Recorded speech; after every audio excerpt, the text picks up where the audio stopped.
একদিন ছোট্ট রাহুল এবং তার বন্ধু মিনা এক অদ্ভুত দুনিয়াতে প্রবেশ করল। সেখানে ছিল উড়ন্ত গাছ, রঙিন মেঘ এবং হাসতে থাকা সাপ। রাহুল মিনাকে বলল, তুমি কখনো এই ধরনের কিছু দেখেছ? মিনা হেসে বলল, না, তবে এখানে এসে ভালো লাগছে।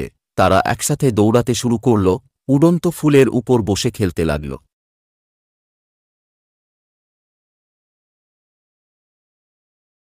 এমনকি তারা এমন এক খাল পার হল যেখানে জলের মধ্যে রংধনুর মতো রং ছিল। সেখান থেকে তারা একটি ছোট্ট মাছ ধরল, যা গাইতে পারত। মাছটি বলল, তোমরা আমাকে আমার বন্ধুদের কাছে নিয়ে যাও, আমি তাদের গান শোনাতে চাই। রাহুল এবং মিনা মাছটিকে নিয়ে গেল, আর সবাই মিলে খুব আনন্দের সাথে গান গাইতে শুরু করল। তারা বুঝতে পারল, পৃথিবী যতই ছোট হোক না কেন, বন্ধুদের সঙ্গে আনন্দ কাটানো অনেক গুরুত্বপূর্ণ।